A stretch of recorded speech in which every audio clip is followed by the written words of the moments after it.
আসসালামু আলাইকুম সবাইকে। আমরা আজকে জীববিজ্ঞান চতুর্থ অধ্যায়ের আরেকটি ক্লাস নিয়ে আপনাদের সামনে হাজির হয়েছি। আজকে আমরা ক্লাস করব হচ্ছে সালোক সংশ্লেষণ টপিকটার উপরে। এটি এই চ্যাপ্টারের একটি 5 star topic, infinity star topic. হ্যাঁ, এই চ্যাপ্টার থেকে এই টপিকটা থেকে প্রায় অনেকবার বোর্ড পরীক্ষার প্রশ্ন আসছে। আমরা একটু বোর্ড পরীক্ষার প্রশ্নগুলো দেখে নিই যে এই চ্যাপ্টারে এই টপিকটা কতটা ইম্পর্টেন্ট। একটু দেখেন, এটা দেখেন কুমিল্লা বোর্ড আসছে 2024 সালে। এই যে উদ্দীপকে এক্স কিভাবে উৎপন্ন হয়, এক্স মানে হচ্ছে গ্লুকোজ, গ্লুকোজ তৈরির প্রক্রিয়ার নাম হচ্ছে সালোক সংশ্লেষণ। এরপরে আসেন আমরা যেটা করবো, দেখেন এস নির্ভর, এস হচ্ছে সান, সূর্যের আলোর উপস্থিতিতে সালোক সংশ্লেষণ প্রক্রিয়া সম্পন্ন হয়। তার মানে পি প্রসেসটা হচ্ছে সালোক সংশ্লেষণ প্রক্রিয়া। এই ধাপটা আমাদের সালোক সংশ্লেষণ টপিকের প্রশ্ন। এরপরে দেখেন এস বি মানে সিলেট বোর্ড 2024, এটাতে 2 নম্বর সমীকরণটা হচ্ছে সালোক সংশ্লেষণের সমীকরণ।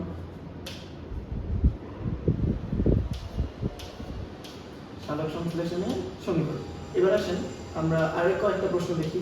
দেখেন এই যে এটা 2 নম্বর সমীকরণটা সালোক সংশ্লেষণের সমীকরণ। দেখেন এখানে আসছে উপরেরটা শ্বসনের, এটা নিচেরটাই।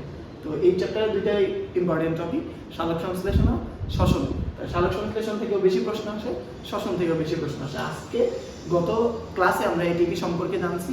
এটা পুরোপুরি একটা বেসিক প্রশ্ন ছিল, বেসিক ক্লাস ছিল। ওইটা এসকিউ প্রশ্ন আসতে পারে, শর্ট কোশ্চেন আসতে পারে, এরপরে আসতে পারে হচ্ছে সৃজনশীলের ক খ এই নাম্বারগুলোতে। কিন্তু আজকে থেকে আমরা যে বাকি দুইটা ক্লাস করব, সেই দুইটা সিকিউ এসকিউ সব কিছুর জন্য ইম্পর্টেন্ট। দেখেন কত কত প্রশ্ন সালোক সংশ্লেষণ প্রক্রিয়া আসছে। এস নির্ভর মানে সূর্যের আলোর উপস্থিতিতে।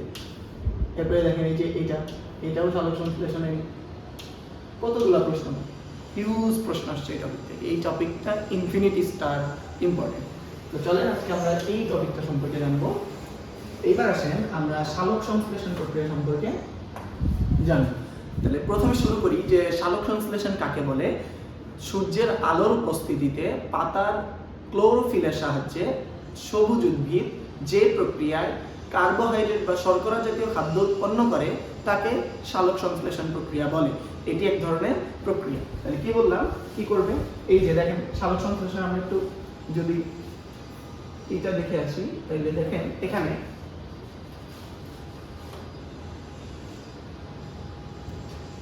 এটা যদি আমি একটু জুম করি, আশা করছি সব দেখা যাচ্ছে। দেখেন একটা সবুজ উদ্ভিদের কয়টা জিনিস থাকে। দেখেন মাটির যে এই যে একটা টব, তাই না,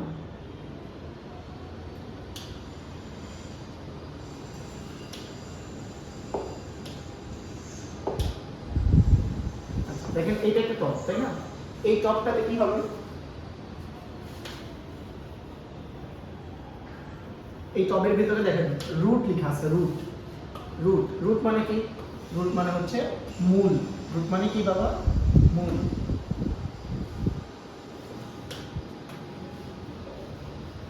রুট মানে কি জানলাম আমরা, রুট মানে হচ্ছে মূল। রুট মানে মূল, তাহলে উদ্ভিদ মূলের মাধ্যমে কি করবে, মাটি থেকে পানি শোষণ করবে। মাটি থেকে কি শোষণ করবে বাবা, পানি শোষণ করবে। এবার আসেন উদ্ভিদের এই পানি পরিবহন করে, উদ্ভিদের খাদ্য তৈরি হয় পাতায়, পাতায় এই পানি নিয়ে যেতে হবে। তাহলে পাতায় এই পানিকে নিয়ে যেতে হবে, একটি মাধ্যমের প্রয়োজন আছে। এই কাজগুলো করে উদ্ভিদের পরিবহন টিস্যু। পরিবহন টিস্যু কি, এই যে xylem and phloem tissue. Xylem এবং ফ্লোয়েম টিস্যু মাঝখানে একটা টিস্যু থাকে যার নাম হচ্ছে ক্যাম্বিয়াম। কি বাবা, ক্যাম্বিয়াম।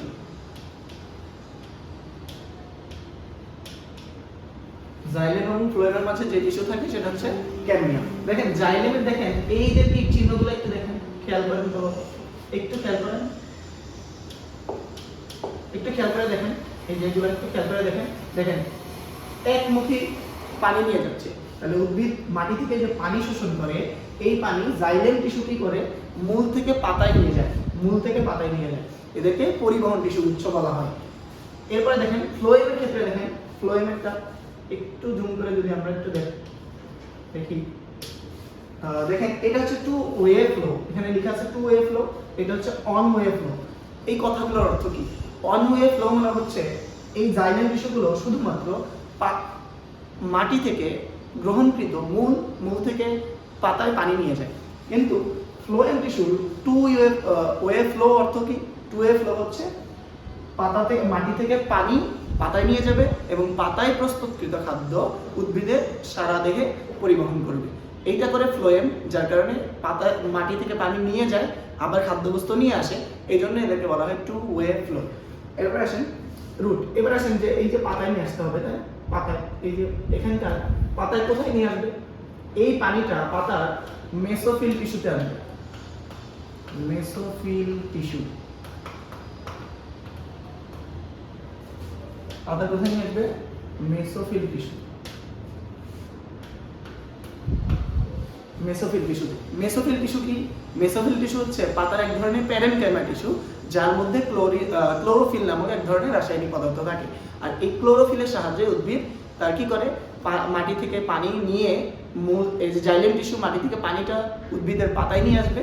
পাতায় নিয়ে আসার পরে এই যে ক্লোরোফিলের সাহায্যে উদ্ভিদ বাতাসের কার্বন ডাইঅক্সাইডকে গ্রহণ করে এই কার্বন ডাইঅক্সাইড বিজারণের মাধ্যমে এক ধরনের কার্বোহাইড্রেট বা শর্করা জাতীয় খাদ্য তৈরি করবে। এই প্রসেসটার নাম কি? আমরা যেটা বললাম, এই প্রসেসটার নাম কি বলবো?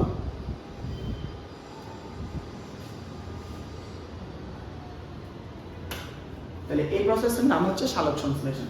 আমরা আসি তাহলে সালোক সংশ্লেষণের কি কি গ্রহণ করবে বলেন তো?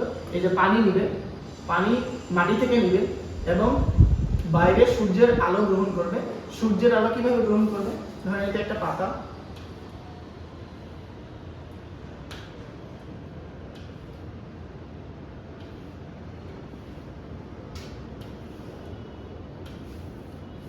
এটা একটা পাতা যদি হয়, পাতার এই অংশটা আমি একটু যদি জুম করে আনি তাহলে কি দেখা যাবে? এই যে পাতার এখানে অংশটা আছে, এই পাতার ভিতরে কিছু টিস্যুগুচ্ছ আছে। এই টিস্যুগুচ্ছগুলো যদি আমি দেখি তাহলে দেখতে পাবো এখানে এরকম কোষ দ্বারা গঠিত, এরকম অনেকগুলো কোষ দ্বারা গঠিত। এবং এই কোষের এই নিচের অঞ্চলে দেখা যাবে একটা রন্ধ্র আছে। কি আছে? একটা রন্ধ্র আছে বা ছিদ্রপথ আছে। এই ছিদ্রপথকে বলা হয় স্ট্রোমা বা পত্ররন্ধ্র। এটাকে বলা হয় পত্ররন্ধ্র। তাহলে এটারে কি বলবো বাবা?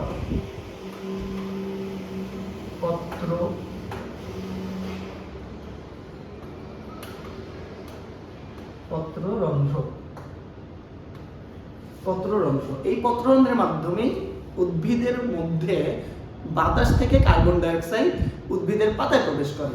এবার আসলে একটু পত্ররন্ধ্রের গঠনটা একটু দেখবো আমরা যদি একটু পত্ররন্ধ্রের গঠনটা দেখি।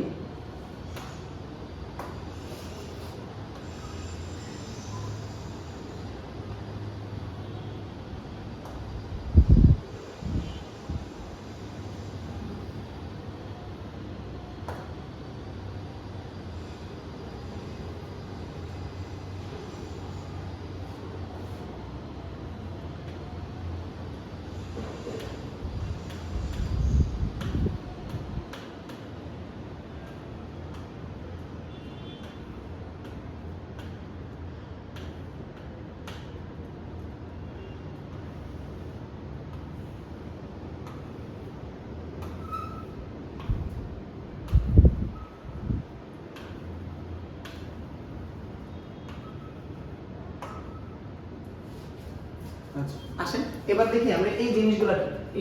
এগুলা কি আমরা একটু এই সম্পর্কে জানি। এইটাকে বলা হয় অর্ধচন্দ্রাকৃতির। অর্ধচন্দ্র তো বুঝেন, চাঁদের অর্ধেকটুকু অংশকে অর্ধচন্দ্র বলা হয়। অর্ধচন্দ্রাকৃতির রক্ষী কোষ বা ইংলিশে বলা হয় গার্ড সেল। রক্ষী কোষ। এরপরে এই কোষগুলোকে বলা হয় সহকারী কোষ। এই কোষগুলোকে বলা হয় সহকারী কোষ। আচ্ছা, এরপরে এই যে মাঝের অংশটা দেখতেছেন, এই যে মাঝের অংশ, এই মাঝের অংশটাকে বলা হয় পত্ররন্ধ্র। এটা হচ্ছে পত্ররন্ধ্রের গঠন। পত্ররন্ধ্রের গঠন কি কি থাকবে? একটা অক্ষয় কোষ থাকবে যেটা দেখতে অর্ধচন্দ্রাকৃতি, আর চারপাশে থাকবে হচ্ছে সহকারী কোষ, এবং মাঝে একটা ছিদ্রপথ থাকবে, সেটাকে বলা হয় পত্ররন্ধ্র। আর এই পত্ররন্ধ্রের মধ্য দিয়ে উদ্ভিদের মধ্যে বাতাস থেকে কার্বন ডাই অক্সাইড প্রবেশ করে। ঠিক আছে? আচ্ছা, আমরা এখানে যেটা করতেছিলাম একটু মুছে দিই। পাতার তাহলে কোথায় হবে? সালোক সংশ্লেষণ পাতার কোথায় হয়? কোন টিস্যুতে যদি বলা হয়, তাহলে এমসিকিউ যদি আসে যে এটা কোন টিস্যুতে হয়, তাহলে আমরা কি বলবো বাবা? বলেন তো। মেসোফিল টিস্যুতে। আচ্ছা, এবার তাহলে কি কি গ্রহণ করে? উদ্ভিদ কার্বন ডাই অক্সাইড বাতাস থেকে গ্রহণ করে, এবং পানি মাটি থেকে পানি গ্রহণ করে। বাতাস থেকে 6 অণু কার্বন ডাই অক্সাইড এবং 12 অণু পানি বিক্রিয়া করে কি কি উৎপন্ন করে? এখানে কি আছে? লাইট, আলো, সূর্যের আলো, আর এটা হচ্ছে ক্লোরোফিল। সূর্যের আলো আর হচ্ছে ক্লোরোফিল। সূর্যের আলো এবং ক্লোরোফিল ব্যবহার করে কার্বন ডাই অক্সাইড এবং পানি যুক্ত হয়ে কি তৈরি করবে? শর্করা C6H12O6। এই এবং এর সাথে আরো দুইটা রাসায়নিক পদার্থ উৎপন্ন করে, যার নাম হচ্ছে অক্সিজেন একটা, আর একটা হচ্ছে 6 অণু পানি। এই যে বিক্রিয়াটা দেখলেন, এই বিক্রিয়াটা হচ্ছে সালোক সংশ্লেষণের বিক্রিয়া। এই বিক্রিয়াটা কি? সালোক সংশ্লেষণের বিক্রিয়া। হ্যাঁ, তাহলে এখানে দেখেন তো এই যে দুইটা হইলো, এই যে দুইটা রাসায়নিক পদার্থ, এদেরকে বলা হয় উপজাত দ্রব্য।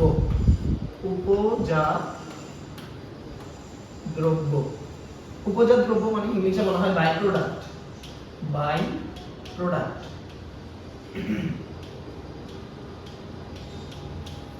উপজাত দ্রব্য মানে হচ্ছে বাই প্রোডাক্ট। এবার আমরা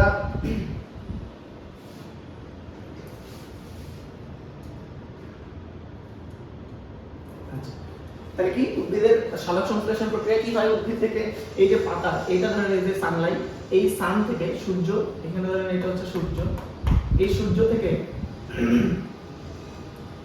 থেকে পাতায় আলো আসে। উদ্ভিদের কোন অংশটা আলো উদ্ভিদের সানলাইটকে গ্রহণ করে? উদ্ভিদের কোন অংশ? পাতার কে ক্লোরোফিল।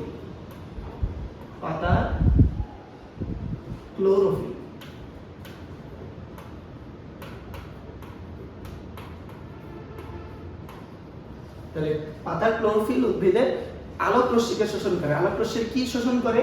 ফোটন কণা। কি শোষণ করে বাবা? ফোটন কণা।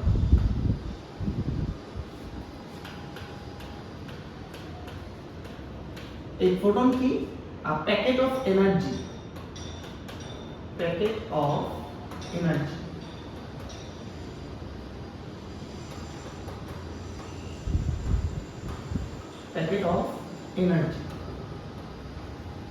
ঠিক আছে? তাহলে এনার্জি শোষণ করে সালোক সংশ্লেষণ প্রক্রিয়া। তাহলে কি বলছি? আবার একটু রিপিট করতেছি। বাতাসে কার্বন ডাই অক্সাইড এবং পানির সাথে মাটি থেকে নেওয়া পানি বিক্রিয়া করে কার উপস্থিতিতে? সূর্যের আলো এবং পাতার ক্লোরোফিলের সাথে। কি তৈরি করে? এই যৌগটার নাম কি?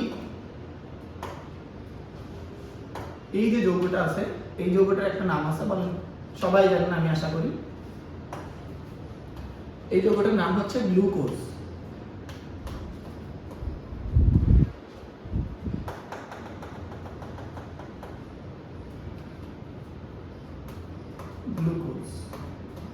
এটি এক ধরনের সরল শর্করা বা কার্বোহাইড্রেট জাতীয় পদার্থ। এবার আসেন আমরা যে জিনিসটা বলবো, সালোক সংশ্লেষণ একটা প্রসেস যার মাধ্যমে যা দুইটা পর্যায়ে হয়। 1905 সালে একজন বিজ্ঞানী ছিল, নাম হচ্ছে ব্ল্যাকম্যান। বিজ্ঞানীর নাম কি? ব্ল্যাকম্যান। একজন বিজ্ঞানী ছিল যার নাম হচ্ছে বিজ্ঞানী ব্ল্যাকম্যান।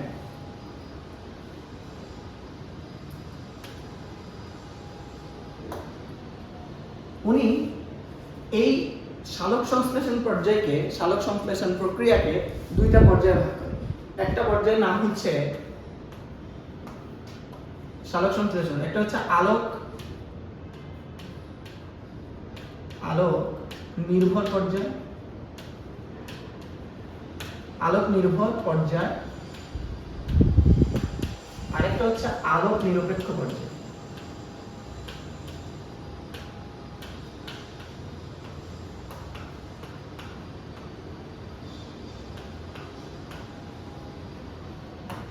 আলোক নিরপেক্ষ পর্যায়, এই আলোক নির্ভর পর্যায় এবং আলোক নিরপেক্ষ পর্যায়, এই দুইটা পর্যায়ের মাধ্যমেই হচ্ছে সালোক সংশ্লেষণ প্রক্রিয়াটা সম্পন্ন হয়। যে এই যে কার্বন ডাই অক্সাইড আছে, এই কার্বন ডাই অক্সাইডটা দুইটা পর্যায়ের মাধ্যমে বিজারিত হয়ে গ্লুকোজ তৈরি করে। তাহলে আমরা এখন দেখব যে আলোক নির্ভর পর্যায় কিভাবে হয়। আলোক নির্ভর পর্যায়,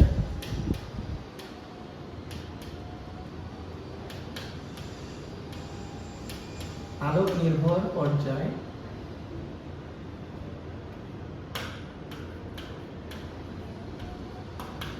আলোক নির্ভর পর্যায়, আলোক নির্ভর পর্যায়ে দুইটি ঘটনা ঘটে। একটি হচ্ছে যেটাকে আমরা বলি ফটোফসফোরাইলেশন, ফটোফসফোরাইলেশন।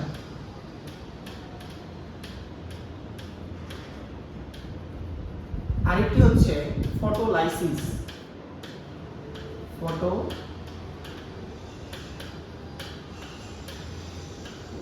ফটোলাইসিস।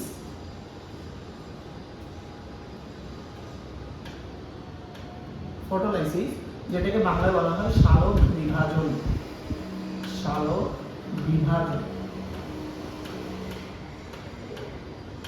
এই সালোক বিভাজনটা হয় হচ্ছে পানির অণু, কোন অণু? পানি অণু সালোক বিভাজন হয়। আচ্ছা, আমরা ফটোফসফোরাইলেশন সম্পর্কেও জানবো, ফটোলাইসিস সম্পর্কেও জানবো। আগে আমরা যেটা জানবো সেটা হচ্ছে ফসফোরাইলেশন জিনিসটা কি।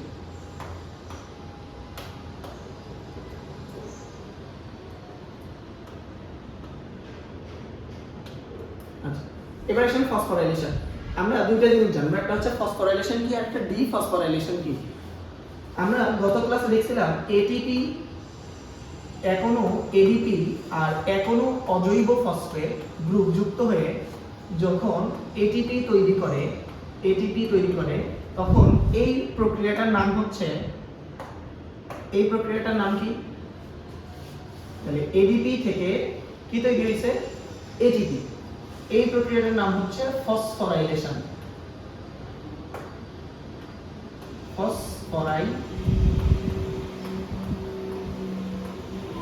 ফসফোরাইলেশন।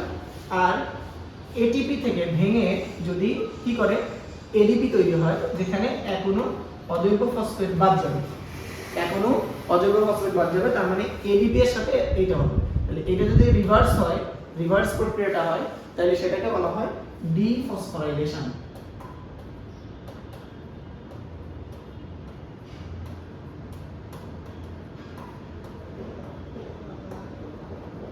ডিফসফোরাইলেশন। এবং এই ফসফোরাইলেশন যদি আলোক রশ্মির উপস্থিতিতে হয় তখন এটাকে বলা হয় ফটোফসফোরাইলেশন। এই প্রক্রিয়াটা এই আমাদের আলোক নির্ভর পর্যায়ে হয়ে থাকে উদ্ভিদের। এরপর আসেন ডিফসফোরাইলেশন, দেখলাম ফসফোরাইলেশন। তার ডিফসফোরাইলেশন কি?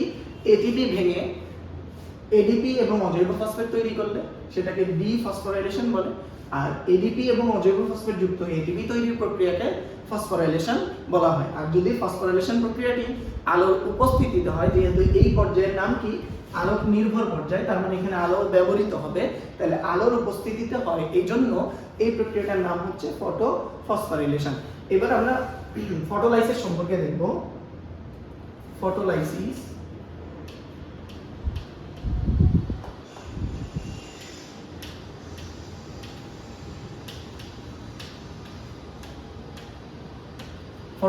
কি?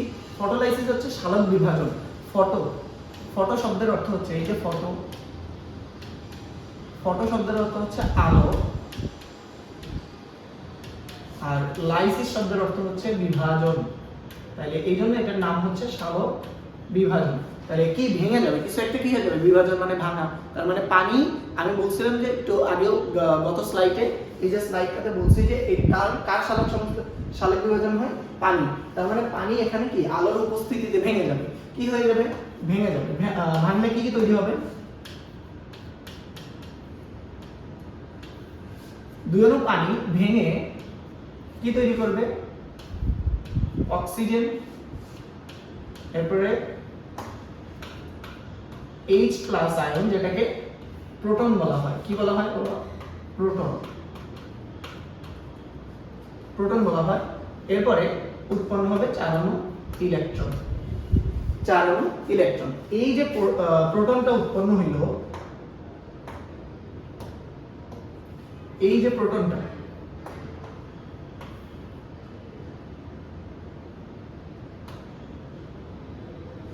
এই যে প্রোটনটা উৎপন্ন হইল, এইটা আবার কোথায় কাজে লাগবে? কোথায় কাজে লাগবে? কোথায় কাজে লাগবে? এই প্রক্রিয়ায় আরেকটি রাসায়নিক এনজাইম আছে, কোএনজাইম, যেটাকে NADP বলা হয়। NADP, NADP এর ফুল ফর্ম কি? নিকোটিনামাইড, নিকোটিনামাইড, অ্যাডেনিন, এতে হচ্ছে অ্যাডেনিন, অ্যাডেনিন, দিতে হচ্ছে ডাইনিউক্লিওটাইড,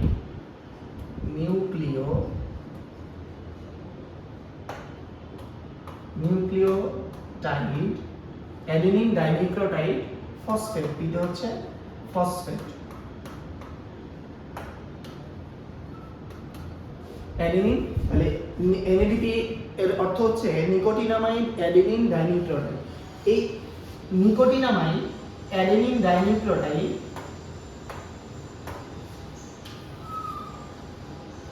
এই যে আমরা এই যে H প্লাসটা পেলাম, H প্লাস নাম হচ্ছে প্রোটন। তো এই NADPH, NADP, এই NADP এই H প্লাস প্রোটন কি করে? বিজারিত করে। করে কি তৈরি করে? NADP,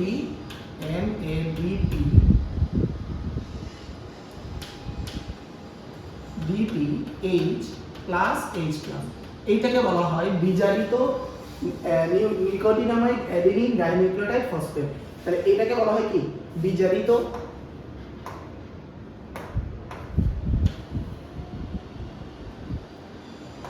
এটাকে বলা হয় বিজারিত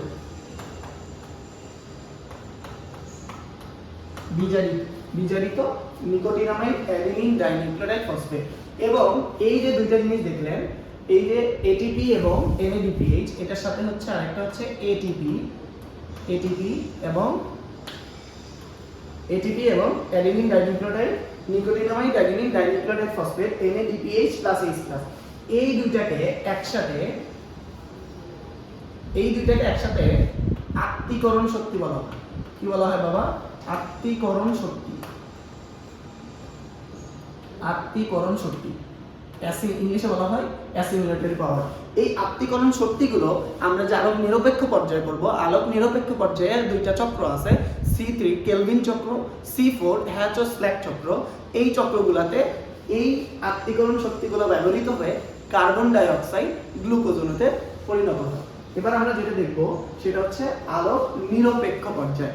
এই যে আলোক নিরপেক্ষ পর্যায়টা দুইটা আছে, ফেজ আছে, দুইটা চক্রের মাধ্যমে সম্পন্ন হয়। একটা কি? যেটাকে C3 চক্র বলে, C3 চক্র।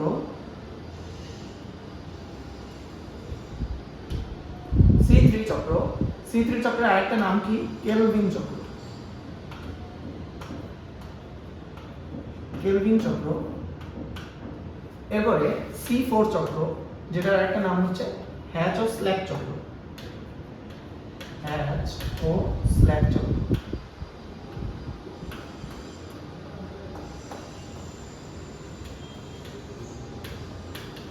এদেরকে C3 চক্র, C4 চক্র কেন বলা হয় আমরা একটু পরে দেখতে পাবো। C3 চক্র এবং যেটা কেলভিন চক্র, আর একটা হচ্ছে C4 চক্র। আমরা এরপরটা যেটা বলবো সেটা হচ্ছে কেলভিন চক্র। কেলভিন চক্র পড়ার আগে আমরা ইন্টারমিডিয়েট বইয়ের একটা চক্র দেখে আসবো। এই কেলভিন চক্রটা আমাদের বইয়ে নাই, স্পেসিফিক কোনো কথাই বলা নাই। আমরা যদি দেখি তাহলে এই পর্যায়ে আমাদের বইয়ে কি লেখা আছে, এক নম্বরে আছে যে C3 চক্রে প্রথম C3 চক্র কে আবিষ্কার করে? বিজ্ঞানী কেলভিন এবং জেমস বসন এবং বেসাম এই তিনজন মিলে এই চক্রটা আবিষ্কার করেন। কোন কোন উদ্ভিদে? এই যে আম, জাম, কাঁঠাল, আমরা যে উদ্ভিদগুলা দেখি এই উদ্ভিদগুলাতে উনি হচ্ছে এই C3 চক্রটা আবিষ্কার করে। C3 চক্রটা হয় আর কি আম, জাম, কাঁঠাল এই উদ্ভিদগুলাতে। C3 চক্রের বইয়ে, আপনাদের বইয়ে দেখবেন যে লেখা আছে বিজ্ঞানী কেলভিন এই চক্রকে আবিষ্কার করছে, এই জন্য তার নাম অনুসারে এটাকে কেলভিন চক্র বলা হয়। কেলভিন চক্রের প্রথম স্থায়ী পদার্থ কি লেখা আছে বাবা? প্রথম স্থায়ী পদার্থ,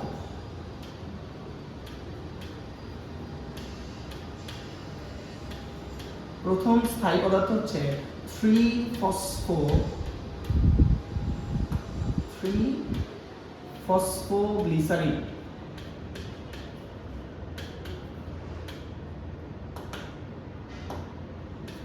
গ্লিসারিড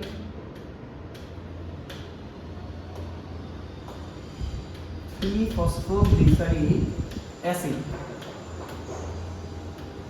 3-ফসফোগ্লিসারিক অ্যাসিড, এটাকে শর্টে বলা হয় 3PGA, 3-ফসফোগ্লিসারিক অ্যাসিড। দেখেন তো এটার প্রথম স্থায়ী পদার্থ কয় কার্বন বিশিষ্ট? এটা হচ্ছে এই 3-ফসফোগ্লিসারিক অ্যাসিড আবার কয় কার্বন বিশিষ্ট? 3 কার্বন। এই যেখানে 3 লেখা আছে, 3 কার্বন বিশিষ্ট, 3 কার্বন বিশিষ্ট। তাহলে 3 কার্বন বিশিষ্ট প্রথম এই চক্রে, যেহেতু 3 কার্বন বিশিষ্ট রাসায়নিক পদার্থটা স্থায়ী পদার্থ, এই জন্য এই চক্রের আরেকটা নাম কি? C3 চক্র। আরেকটা নাম কি? C3 চক্র। এবার আসেন, এখানে আরো কিছু উদ্ভিদের উদাহরণ দেওয়া আছে, যেমন আম, জাম, কাঁঠাল, লিচু, এগুলো এই উদ্ভিদগুলোতে হচ্ছে C3 চক্র হয়। আমরা এই C3 চক্রে এই যে 3-ফসফোগ্লিসারিক অ্যাসিড, এটা একটু ইন্টারমিডিয়েট বই থেকে দেখে আসবো। দেখেন এই যে এই C3 চক্রে প্রথম যে যৌগটা আমরা ব্যবহার করি সেটা হচ্ছে এই যে এই যৌগটার নাম কি? রাইবোলোজ 1,5-বিসফসফেট। রাইবোলোজ 1,5-বিসফসফেট। এই রাইবোলোজ 1,5-বিসফসফেট, এই যে C3 চক্র আছে, এই চক্রটার নাম কি? C3 চক্র। একটু কালার চেঞ্জ করি, কালার না করি। এই চক্রটার নাম কি? C3 চক্র।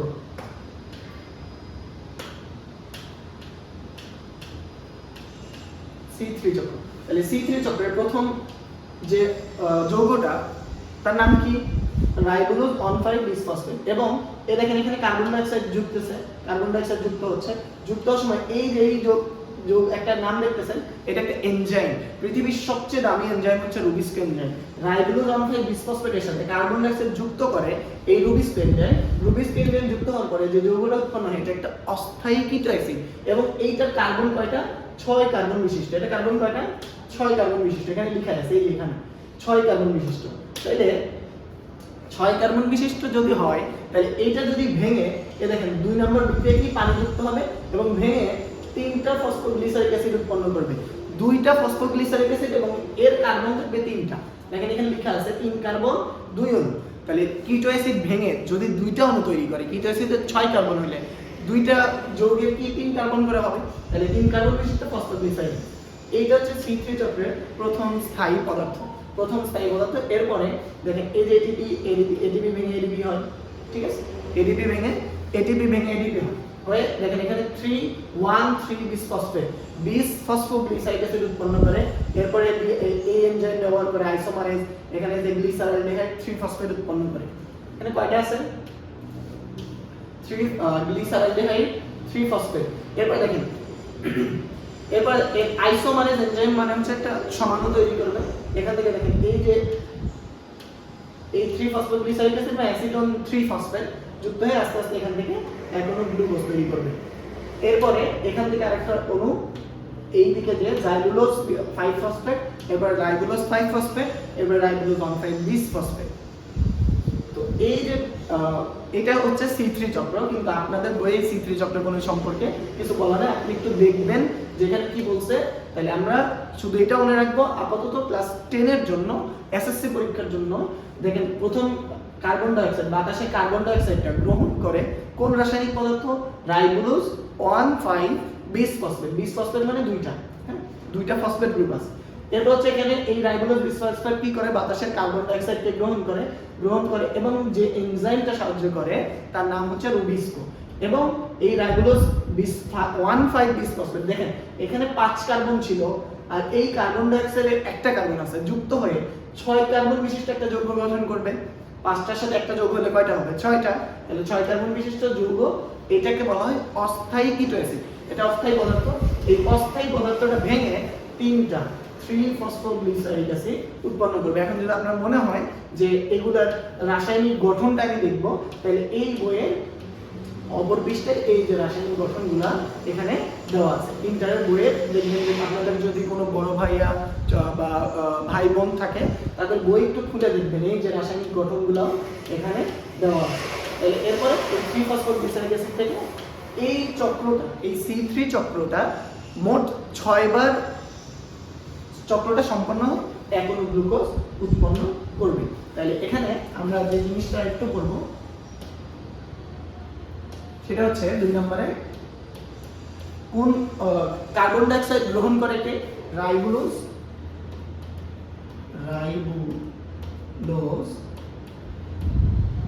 1,5 বিসফসফেট।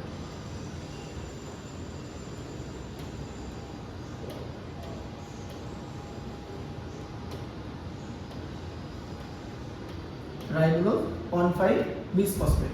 এরপর আসেন, এটা হচ্ছে কার্বন ডাই অক্সাইড গৃহীতা, কার্বন ডাই অক্সাইডকে গ্রহণ করে, বাতাসে কার্বন ডাই অক্সাইডকে গ্রহণ করে এবং এই বাতাসে কার্বন ডাই অক্সাইড গ্রহণের জন্য রাইবোলোজ 1,5 বিসফসফেটকে সাহায্য করে একটা এনজাইম যার নাম হচ্ছে রুবিস্কো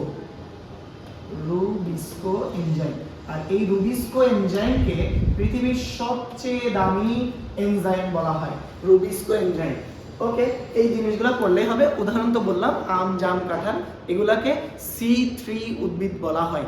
C3 উদ্ভিদ কেন বলা হয়? কারণ এই উদ্ভিদগুলোতে C3 চক্র বা কার্বন কি বলে কেলভিন চক্র বলা হয়।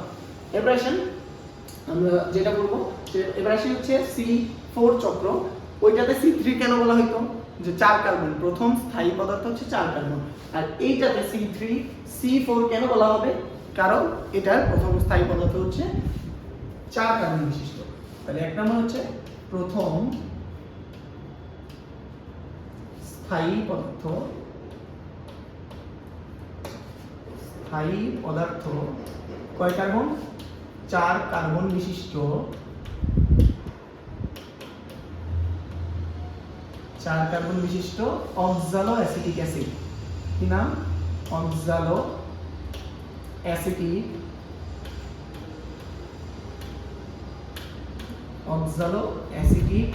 অ্যাসিড। অক্সালো অ্যাসিটিক অ্যাসিড শর্টে OAA বলা হয়, অক্সালো অ্যাসিটিক অ্যাসিড। এখানেও একটি এনজাইম সাহায্য করে যে কার্বন ডাই অক্সাইড গ্রহণের জন্য। সেই এনজাইমটার নাম হচ্ছে পাইরুভেট। আচ্ছা, আমরা C4 চক্রে যাই, এখানে আছে C4 চক্রটা।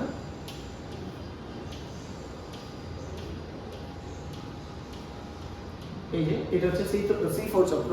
আপনারা বান্ডল শীট সম্পর্কে আমি জানি, বান্ডল শীট কোষ সম্পর্কে জানেন না। বান্ডল শীট কোষ হচ্ছে উদ্ভিদের পাতার একটা অংশ, টিস্যুর গঠন, মেসোফিল টিস্যু, আর বান্ডল শীট টিস্যু আর কি কোষ, টিস্যুর মধ্যে কোষ থাকে। তাহলে এই যেখানে যে এনজাইমটা সাহায্য করে ফসফোইনল পাইরুভেট এনজাইম সাহায্য করে। এবং এখানে যে এই যে 4 কার্বন বিশিষ্ট উৎপন্ন হইল, 4 কার্বন বিশিষ্ট অক্সালো অ্যাসিটিক অ্যাসিড উৎপন্ন হইল, এটাই হচ্ছে প্রথম স্থায়ী পদার্থ। এই যে কার্বন ডাই অক্সাইড গ্রহণ করে ফসফোইনল পাইরুভেট, এই যে ফসফোইনল পাইরুভেট, এটা হচ্ছে এনজাইমের নাম, ফসফোইনল পাইরুভেট। তাহলে প্রথম অক্সালো অ্যাসিটিক অ্যাসিড, এবার আস্তে আস্তে ঘুরে এখান থেকে এই যে C3 থেকে কার্বন ডাই অক্সাইড যায়, যে আবার গ্লুকোজ থেকে উৎপন্ন করে। এবার আসেন আমরা যেটা পড়বো সেটা হচ্ছে এনজাইমটার নাম হচ্ছে কি? ফসফোইনল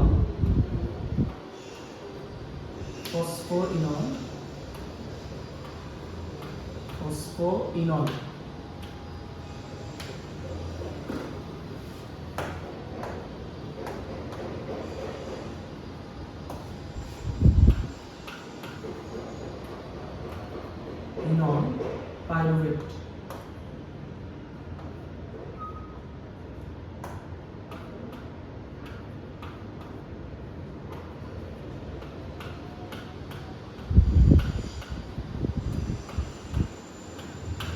ফসফোইনল পাইরুভেট, এই এনজাইমটা কার্বন ডাই অক্সাইডকে গ্রহণ করে C4 চক্রে। তাহলে C4 চক্রে, এটা C4 চক্র কেন বলা হয়?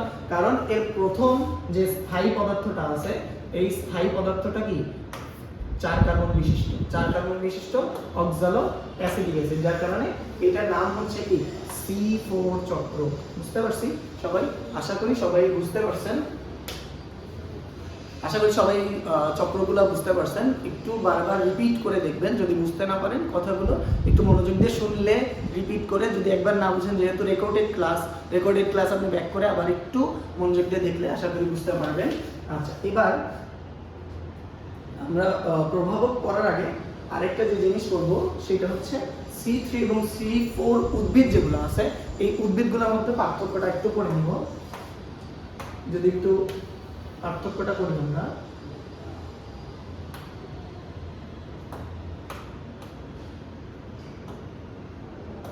আচ্ছা প্রথমে দেখি, এটা হচ্ছে C3 উদ্ভিদ,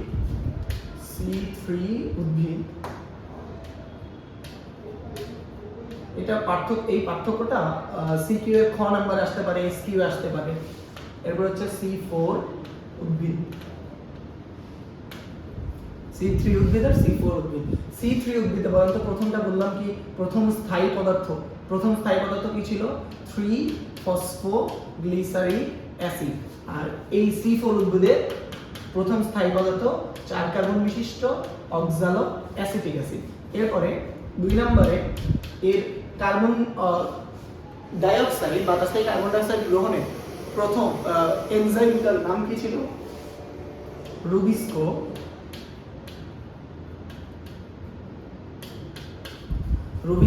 আর এটা ছিল কি ফসফোইনল পাইরুভেট, শর্টে লিখি ফসফোইনল পাইরুভেট। এরপরে যেটা করব 3 নম্বরে পার্থক্য হচ্ছে C3 উদ্ভিদে সালোক সংশ্লেষণ হার,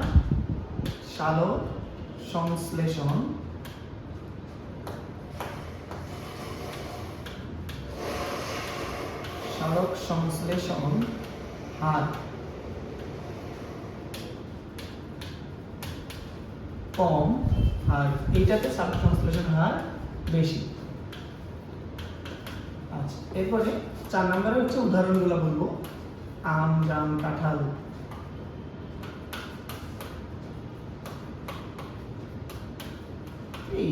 ইত্যাদি আরো আছে। এরপর হচ্ছে এটাতে যেটা বলবো সেটা হচ্ছে ঘাস জাতীয় উদ্ভিদ, যেটা ইক্ষু। এরপর হচ্ছে ভুট্টা।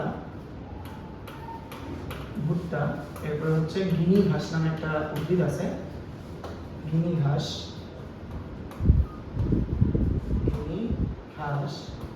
এরপরে হচ্ছে মুঠা ঘাস।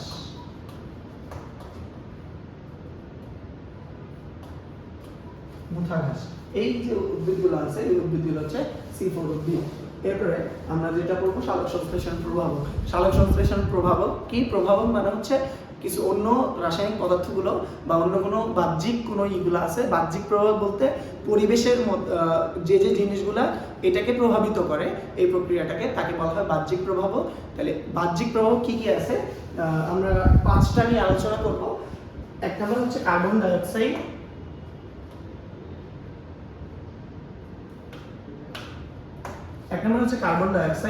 বায়ুতে কার্বন ডাইঅক্সাইডের পরিমাণ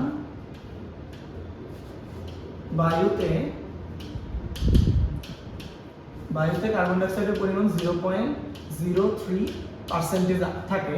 আর পানিতে কার্বন ডাইঅক্সাইডের পরিমাণ 0.3%। কিন্তু সালোক সংশ্লেষণ প্রক্রিয়ায় উদ্ভিদ প্রায় 1% পর্যন্ত সালোক সংশ্লেষণ গ্রহণ করে, এই কার্বন ডাইঅক্সাইড গ্রহণ করে সালোক সংশ্লেষণ প্রক্রিয়া চালাতে পারে। তাহলে কার্বন ডাইঅক্সাইডের পরিমাণ যদি বাড়ে, পর্যাপ্ত পরিমাণ বাড়ে, তাহলে সালোক সংশ্লেষণের হার বেশি হবে। এরপর হচ্ছে আলো হচ্ছে বেগুনি, নীল, কমলা, লাল। এই আলোগুলোতে বেগুনি, নীল, কমলা, লাল, এই আলোগুলোতে সবচেয়ে বেশি সালোক সংশ্লেষণ প্রক্রিয়া সম্পন্ন হয়, যার মধ্যে নীল এবং লাল আলোতে সবচেয়ে বেশি হচ্ছে সালোক সংশ্লেষণ প্রক্রিয়া সম্পন্ন হয়। আর আলো যেহেতু এটা আলোর উপস্থিতিতে হয়, তাহলে আলো বেশি হলে সালোক সংশ্লেষণ হার বাড়বে। এবং অক্সিজেনের হার যদি বাড়ে, এটা ব্যস্তানুপাতিক সম্পর্ক মনে রাখবেন।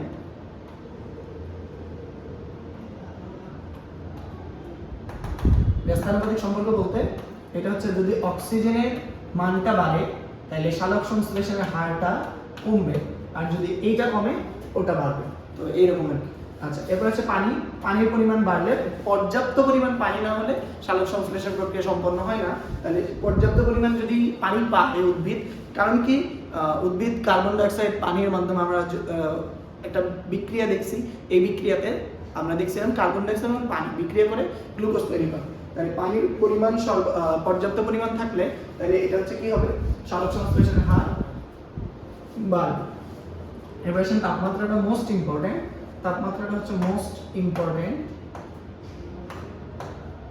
এটা হচ্ছে মোস্ট ইম্পর্টেন্ট। তাপমাত্রাটা যদি বাড়ে, তাপমাত্রা হচ্ছে অপটিমাল, একটা পরিমিত তাপমাত্রা আছে, পরিমিত তাপমাত্রার রেঞ্জ আছে, যেটা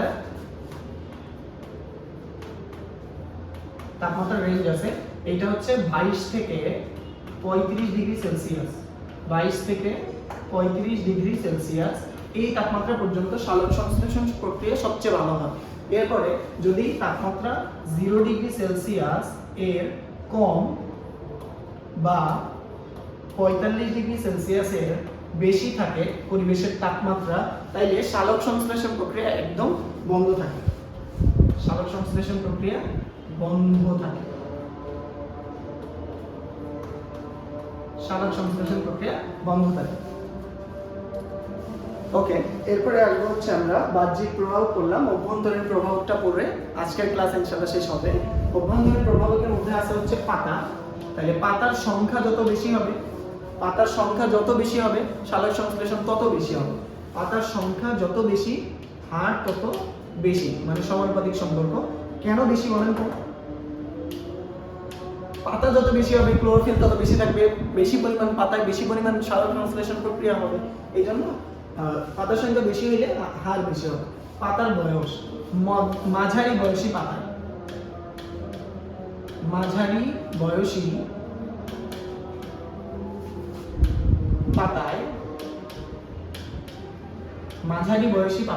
সালোক সংশ্লেষণের হার বেশি। কারণ ওই পাতাগুলোতে ক্লোরোফিলের পরিমাণ বেশি থাকে।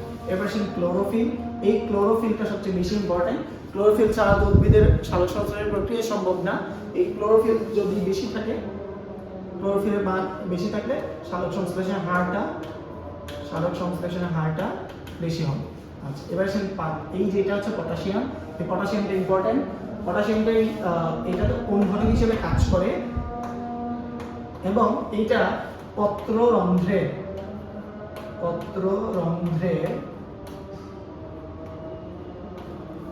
খোলা ও বন্ধ হওয়া নিয়ন্ত্রণ করে।